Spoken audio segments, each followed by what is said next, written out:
ओम गण गणपते नमः। ओम नमो नारायण। मेरे चैनल पर आप सभी का हार्दिक स्वागत है। आज मैं पद्म पुराण के अनुसार वैशाख मास महात्म्य की 5वें अध्याय का पाठ कर रही हूँ। इस अध्याय का नाम है यम ब्राह्मण संवाद, नर्क तथा स्वर्ग में ले जाने वाले कर्मों का वर्णन। अपने पाठ को आरंभ करने से पहले हमेशा की तरह आपसे यही कहूँगी कि मेरे चैनल को लाइक, शेयर और सब्सक्राइब कर लें और बेल आइकन को दबाकर उसे ऑल पर सेट कर लें। तो अब हम अपना पाठ आरंभ करते हैं। ऋषियों ने कहा, सूत जी, इस विषय को पुनः विस्तार के साथ कहिए। आपके उत्तम वचनामृतों का पान करते करते हमें तृप्ति ही नहीं होती है। सूत जी बोले, महर्षियों, इस विषय में एक प्राचीन इतिहास कहा करते हैं जिसमें एक ब्राह्मण और महात्मा धर्मराज के संवाद का वर्णन है।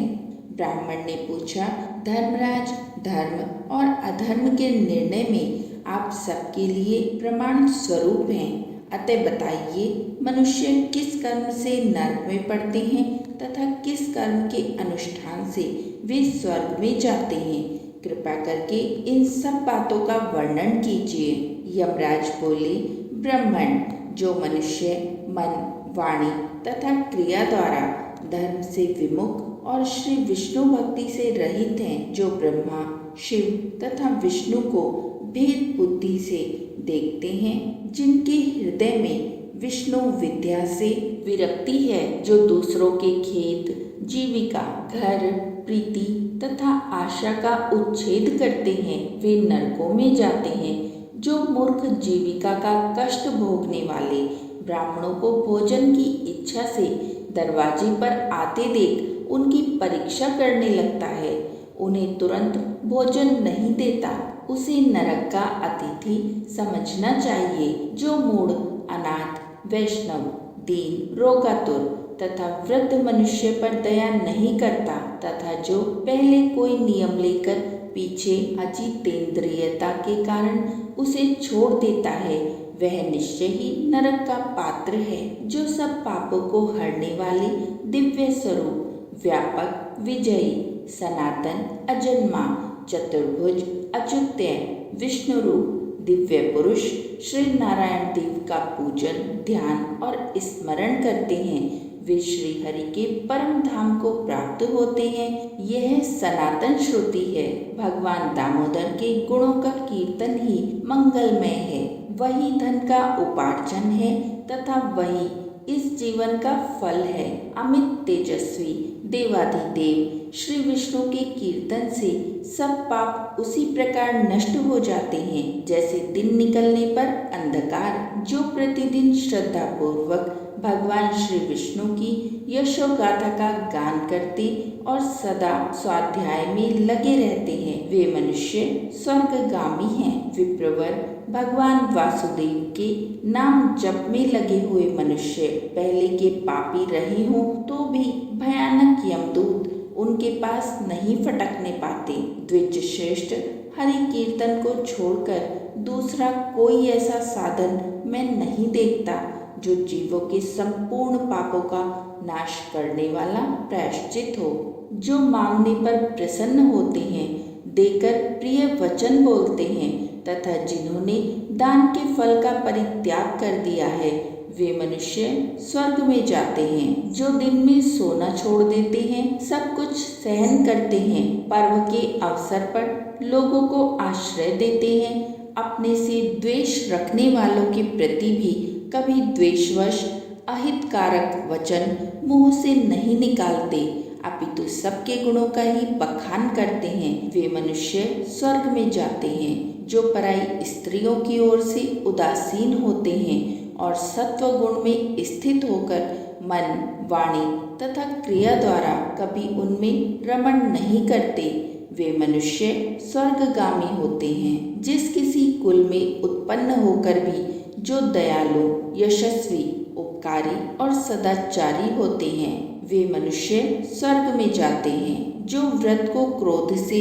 लक्ष्मी को डाह से, विद्या को मान और अपमान से, आत्मा को प्रमाद से, बुद्धि को लोभ से, मन को काम से तथा धर्म को कुसंग से बचाए रखते हैं, वे मनुष्य स्वर्गगामी होते हैं। विप्र जो शुक्ल और कृष्ण पक्ष में भी एकादशी को विधि पूर्वक उपवास करते हैं, वे मानव स्वर्ग में जाते हैं। समस्त बालकों का पालन करने के लिए जैसे माता बनाई गई है तथा रोगियों की रक्षा के लिए जैसे औषध की रचना हुई है, उसी प्रकार संपूर्ण लोगों की रक्षा के निमित्त एकादशी तिथि का निर्माण हुआ है। एकादशी के व्रत के समान पाप से रक्षा करने वाला दूसरा कोई साधन नहीं है।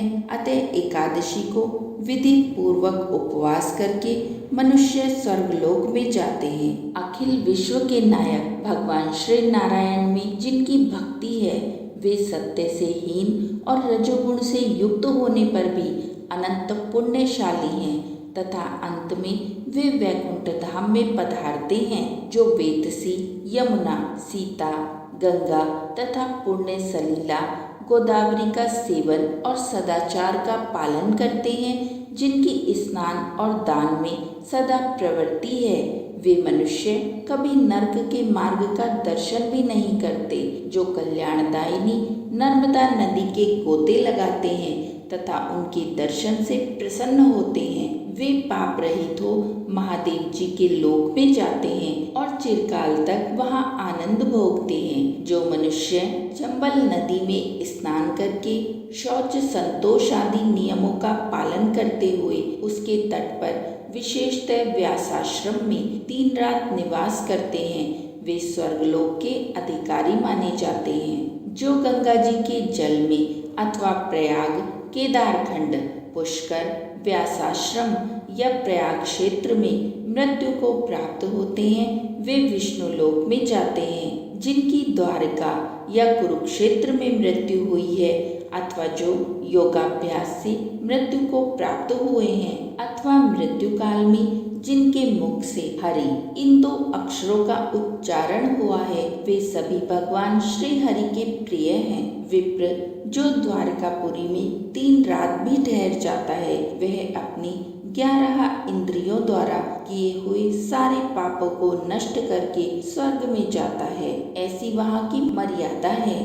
वैष्णव व्रत एकादशी के पालन से होने वाला धर्म तथा यज्ञादि के अनुष्ठान से उत्पन्न होने वाला धर्म, इन दोनों को विधाता ने तराजू पर रखकर तोला था। उस समय इनमें से पहले का ही पलड़ा भारी रहा। ब्राह्मण जो एकादशी का सेवन करते हैं तथा जो अच्युत्य अच्युत्य कहकर भगवान नाम का कीर्तन करते हैं, उन पर मेरा शासन नहीं चलता। मैं तो स्वयं ही उनसे बहुत डरता हूँ। जो मनुष्य प्रत्येक मास में एक दिन अमावस्या को श्राद्ध के नियम का पालन करते हैं और ऐसा करने के कारण जिनके पितर सदा तृप्त रहते हैं, वे धन्य हैं, वे स्वर्गगामी होते हैं। भोजन तैयार होने पर जो आदर पूर्वक उसे दूसरों को परोसते हैं और भोजन देते समय जिनके चेहरे के रंग में परिवर्तन नहीं होता, वे शिष्ट पुरुष स्वर्ग लोक में जाते हैं। जो मृत्यु लोक के भीतर भगवान श्री नर नारायण के आवास स्थान बद्री आश्रम में तथा नंदा सरस्वती के तट पर 3 रात निवास करते हैं, वे धन धान्य के पात्र और भगवान श्री विष्णु के प्रिय हैं। ब्राह्मण जो भगवान पुरुषोत्तम के समीप जगन्नाथपुरी में 6 मास तक निवास कर चुके हैं, वे अच्युत्य स्वरूप हैं और दर्शन मात्र से समस्त पापों को हर लेने वाले हैं। जो अनेक जन्मों में उपार्जित पुण्य के प्रभाव से काशीपुरी में जाकर मणिकर्णिका के जल में गोते लगाते और श्री विश्वनाथ जी के चरणों में मस्तक झुकाते हैं, वे भी इस लोक में आने पर मेरे वंदनीय होते हैं। जो श्री हरि की पूजा करके पृथ्वी पर कुश और तिल बिछाकर चारों ओर तिल बिखेरते और लोहा तथा दूध देने वाली गौ का दान करके विधि पूर्वक मृत्यु को प्राप्त होते हैं, वे मनुष्य स्वर्ग में जाते हैं। जो पुत्रों को उत्पन्न करके उन्हें पिता पितामहों के पद पर बिठाकर ममता और अहंकार से रहित होकर मरते हैं, वे भी स्वर्गलोक के अधिकारी होते हैं। जो चोरी डकैती से दूर रहकर सदा अपने ही धन से संतुष्ट रहते हैं अथवा अपने भाग्य पर ही निर्भर रहकर जीविका को चलाते हैं, वे मनुष्य स्वर्गगामी होते हैं। जो स्वागत करते हुए शुद्ध पीड़ा रहित मधुर तथा पाप रहित वाणी का प्रयोग करते हैं, वे लोग स्वर्ग में जाते हैं। जो दान धर्म में प्रवृत्त तथा धर्म मार्ग के अनुयायी पुरुषों का उत्साह बढ़ाते हैं, वे चिरकाल तक स्वर्ग में आनंद भोगते हैं। जो हेमंत ऋतु में सूखी लकड़ी, गर्मी में शीतल जल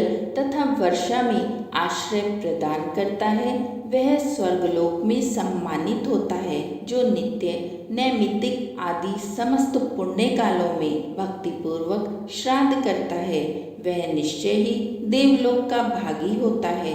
दरिद्र का दान, सामर्थ्यशाली की क्षमा, नौजवानों की तपस्या, ज्ञानियों का मौन, सुख भोगने के योग्य पुरुषों की सुखेच्छा निर्वृत्ति तथा संपूर्ण प्राणियों पर दया, ये सद्गुण स्वर्ग में ले जाते हैं। ध्यान युक्त तप भवसागर से ताड़ने वाला है और पाप को पतन का कारण बताया गया है। यह बिल्कुल सत्य है, इसमें कोई भी संदेह की गुंजाइश नहीं है। ब्रह्मन स्वर्ग की राह पर ले जाने वाले समस्त साधनों का मैंने यहाँ संक्षेप में वर्णन किया है। अब तुम और क्या सुनना चाहते हो? इस प्रकार ये 5वें अध्याय का पाठ यही समाप्त होता है।